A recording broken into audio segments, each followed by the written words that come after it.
You won't believe what happened on Christmas night, 1996. A 6-year-old beauty pageant queen goes to sleep. Her mother comes downstairs the next morning to make coffee. What she finds changes American true crime forever. A ransom note, 2.5 pages, demanding $118,000. Hours later, her daughter is found dead in the basement. 28 years, over 21,000 tips, and no one has been convicted. This is the case that defines modern mystery. This is JonBenet Ramsey. The story begins not with darkness, but with pageants, sequins, tiaras, a 6-year-old girl performing on stage while cameras flash. Her name was JonBenet Patricia Ramsey, pronounced JonBenet. Her name was created from her father's name, JonBenet, combined with her mother's name, Patricia. She wasn't just any child. She was a beauty queen, already crowned Little Miss Colorado, already winning titles across the country. Her mother, Patsy Ramsey, was a former Miss West Virginia. She had pushed her daughter into pageants, spent thousands on costumes, invested in voice lessons, makeup, dancing instruction.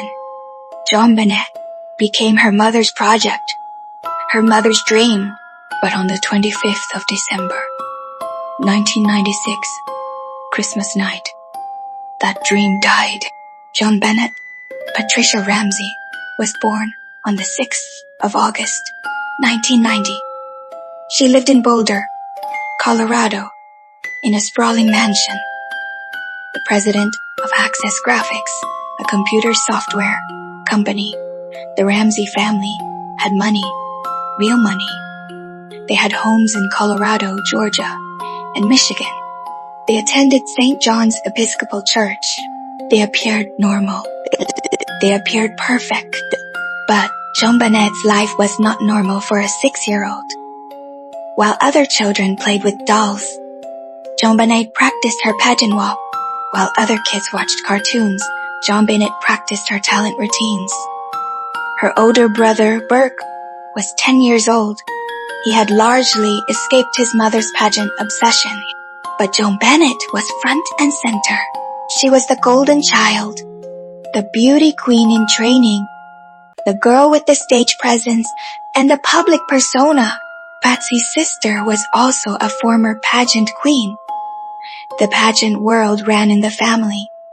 And when little JonBenet showed promise, it became an obsession.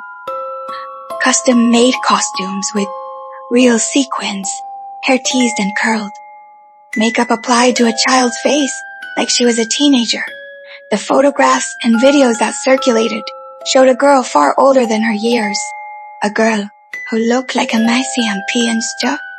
Investigators would later ask themselves a troubling question.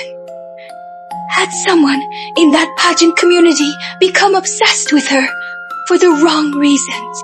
The 25th of December, 1996, Christmas Day. The Ramsey family attended a Christmas party at a friend's house. They celebrated with food and drinks. JonBenet was with them.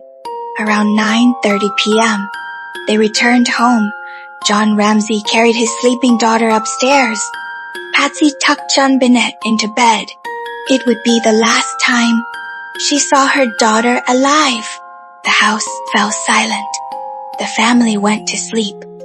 John in one part of the home, Patsy in another, Burke in his room, JonBenet sleeping in her bedroom.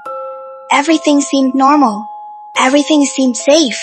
But somewhere in that house, or perhaps someone, was already there, waiting in the darkness.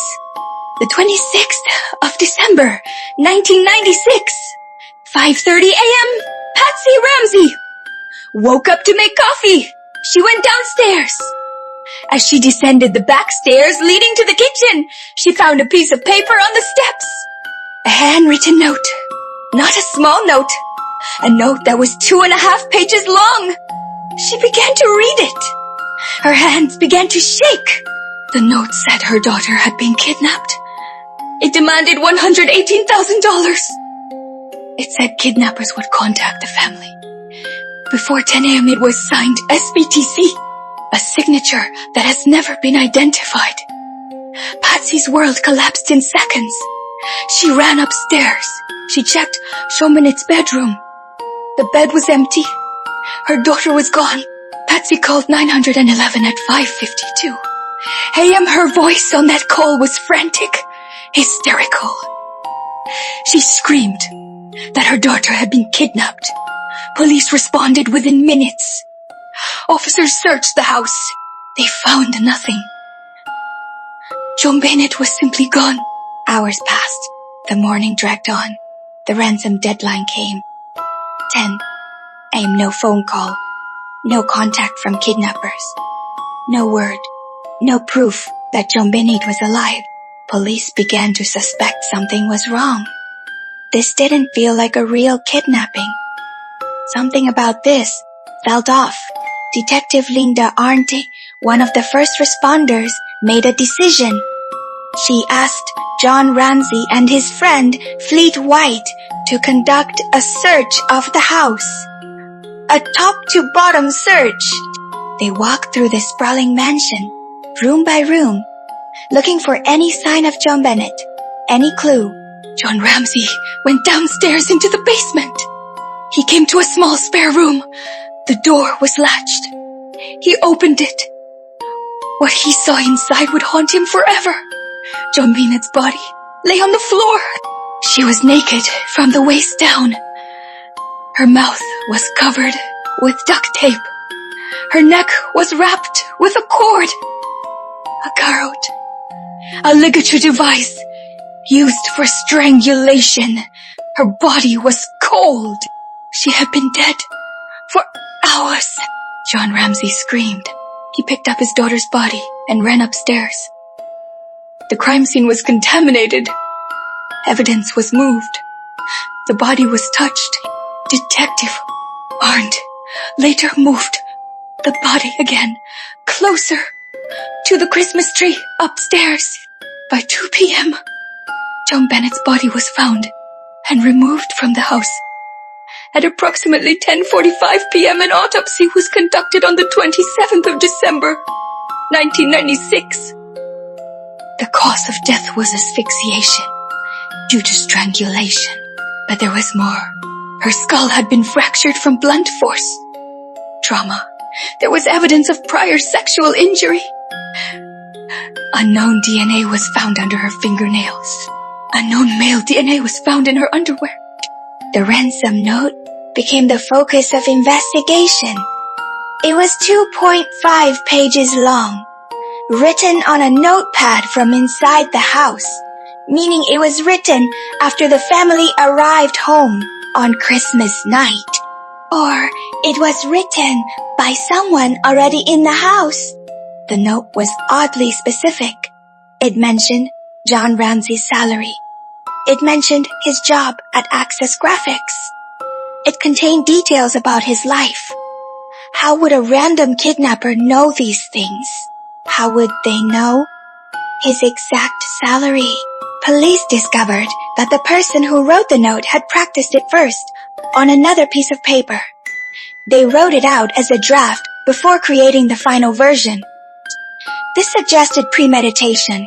This suggested someone who knew the family, someone who had been in the house before, someone who had access to their personal information. Detectives examined the handwriting. They brought in handwriting experts. Some said it looked like Patsy Ramsey's handwriting. Others disagreed, but the possibility that someone in the family wrote the note raised disturbing questions. If a family member wrote it, why? What were they covering up? Police investigated everyone. They looked at neighbors. They looked at family friends. They looked at people connected to the pageant world. They looked at John Ramsey's business associates, a man named Bill McReynolds, a family friend who played Santa at a Christmas party, a man named Chris Wolf, a local reporter, a man named Michael Helgoth, who died in an apparent suicide shortly after the murder. But suspicion kept returning to the family. Why was the body found in the basement? Why did John Ramsey have to be asked to search for her? Why didn't police find her immediately? Why was the crime scene contaminated? Why didn't John or Patsy Ramsey hear anything that night? In 1998, a grand jury was convened. They heard evidence. They deliberated. In 1999, the grand jury voted.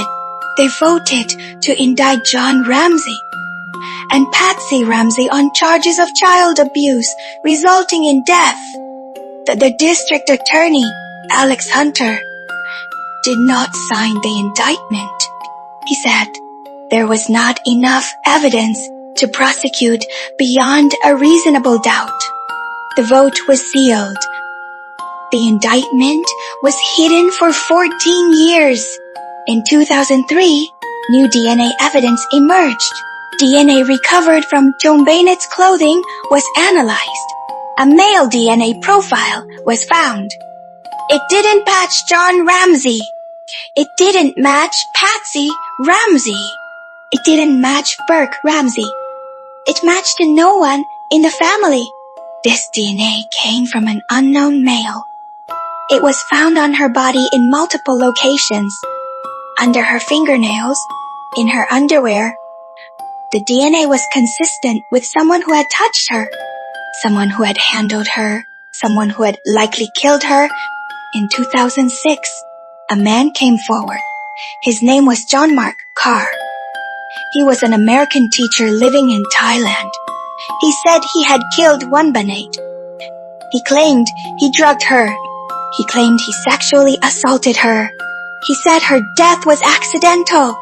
He said it happened while he was with her. Police arrested him. Prosecutors charged him. It seemed like the case might finally be solved. But then, DNA testing revealed the truth. Carr's DNA did not match the DNA found on Bennett's body. His confession fell apart. The details didn't match the evidence. He was released. The case remained unsolved. 28 years have passed. JonBenet would be 34 years old today, but she will always be 6.